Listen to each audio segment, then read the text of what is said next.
Assalamualaikum warahmatullahi wabarakatuh. Salam tani kepada rakan-rakan semua.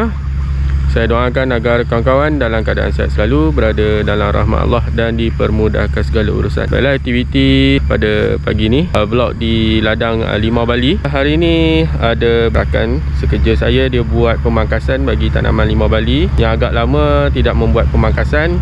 Dan ada pertumbuhan pokok duit-duit, parasit bagi tanaman lah. Pertumbuhan pokok duit-duit ni disebabkan pertumbuhan lumut atau alga pada pokok. Jadi pokok duit-duit ni dia mudah sangat lah membiak pada tanaman. Jadi kalau di peringkat tumbesaran pokok duit-duit pada pokok limau Bali kat ladang kita orang ni memang hampir 100% lah membiak dengan banyaknya. Ada beberapa pokok lah, ada yang 60%, ada 70%. Tapi apa yang saya nak tunjuk pada kawan-kawan, ada lebih kurang 2 pokok ni hampir 100% lah pertumbuhan pokok duit-duit pada pokok limau Bali kita ni. Mari saya tunjuk pada kawan-kawan. Ni pokok ni satu dengan pokok ni yang kedua ni.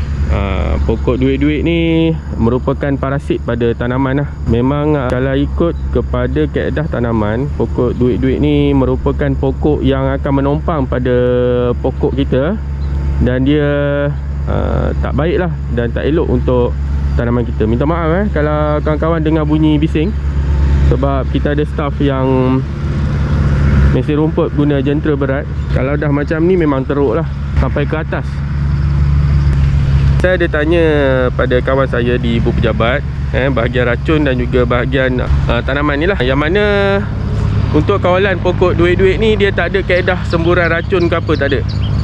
Tak ada lagi lah buat masa ni. Cuma kaedah dia adalah secara manual, iaitu kita kena gunakan ni, scrap. Jadi penggunaan kaedah manual saja yang dapat membantu untuk kita mengelakkan daripada pertumbuhan pokok duit-duit, iaitu pokok parasit macam ni lah. Nampak? Daripada bawah sampailah ke atas. Jadi rakan kita dia buat pemangkasan dulu. Jadi dia buang-buang dulu. Nanti kita akan buat kawalan lah. Ni pokok mesta, ada saya cover video tentang pokok mesta hari tu. Kaedah dia senang dan mudah je. Cuma kerja dia memenatkan lah, ya kawan-kawan. Iaitu kita kena scrap lah, macam ni. Memang kita kena buang secara manual. Memang meletihkan lah. Tapi tak apa, kalau kita rasa penat, kita buat pokok dulu. Pokok duit-duit ni dia problem pada tanaman nanti bila mana kita buat pembajaan. Jadi kita risaukan pembajaan tu lebih kepada kita bagi kepada pokok duit-duit ni. Kalau ikut semua keseluruhan ni, dia punya akar dia kan, jadi nak tak nak kita kena buang semua lah.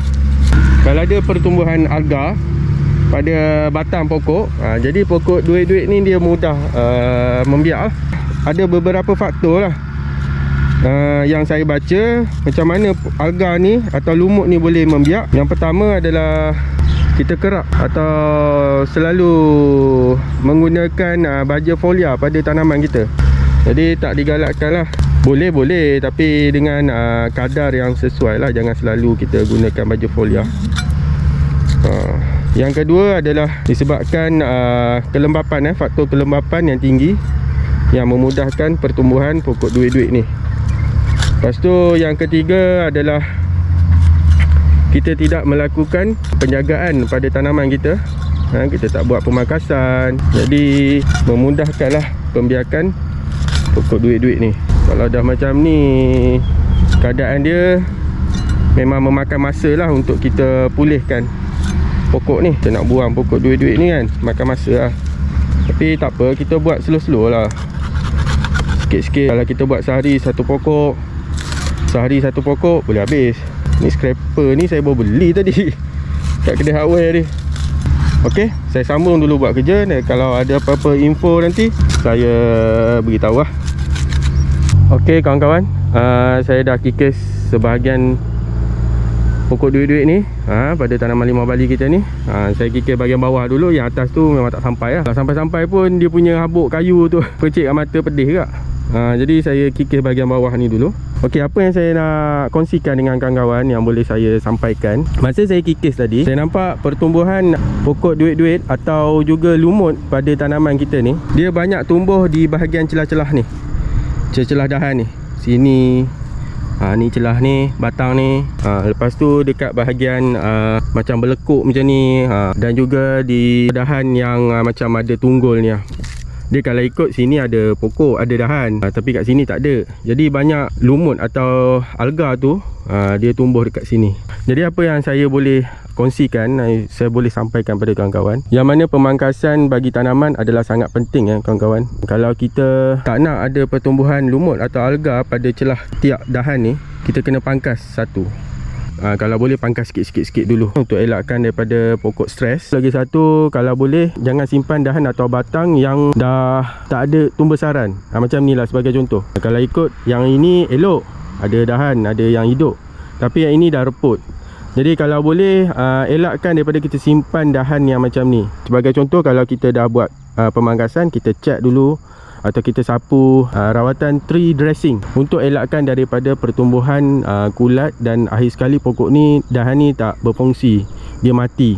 Bila dia mati, kita biar lama-lama nanti ada pertumbuhan lumut atau alga pada tanaman kita ni. Jadi kita jangan simpan lah. Apa yang saya boleh kongsikan dengan kawan-kawan. Jadi kita sapu, lepas kita buat pemangkasan, kita sapu dengan tree dressing. Sapu dekat bahagian yang kita lukakan ni, kita pangkaskan ni untuk elakkan daripada pokok mati atau ada pertumbuhan kulat. Tambah lagi kalau macam musim-musim sekarang ni, memang hujan lah, masih hujan lagi. Ni dah bulan 3. Ni bulan 3 pun hujan lagi. Kalau tengok kawan-kawan dapat tengok, gelap lagi kat atas tu. Okey, kalau kawan-kawan ada nampak ada pertumbuhan lumut atau alga tu, cepat-cepatlah kita bersihkan pokok ni. Yang pasti tanaman kita ni jangan ada pokok duit-duit macam ni lah, parasit tanaman. Kadang-kadang ada pertumbuhan pokok hutan, pokok tompang lah, parasit lah. Kalau boleh kita nak cegah pokok kita daripada ada pokok atau tanaman atau parasit yang macam ni. Okey kawan-kawan, saya rasa itu sajalah perkongsian saya dengan kawan-kawan. Kalau ada apa-apa persoalan nak tanya berkenaan dengan tanaman limau Bali ke apa, boleh tanya di ruangan komen. Saya cuba jawab, walaupun saya tak berapa mahir lagi tentang tanaman limau Bali, lebih kepada tanaman durian. Tapi untuk tanaman durian ke limau Bali ke, lebih kurang sama je kawan-kawan. Dia tak ada perbezaan pun. Dari segi pembajaan apa semua, racun yang kita nak kena gunakan apa pun, lebih kurang sama je. Kalau lari pun lari sikit-sikit je. Itu pun masa kalau pokok dah kutip hasil, dia lain lah. Macam tanaman limau, untuk buah limau dia punya perosak penyakit dia lain dengan durian. Tapi lain pun tak ada lah, jauh sangat bezanya. Okey, saya dapat buat satu pokok lagi. Ada satu pokok lagi kat sana. Tak buat lagi, supaya bersin-bersin saya.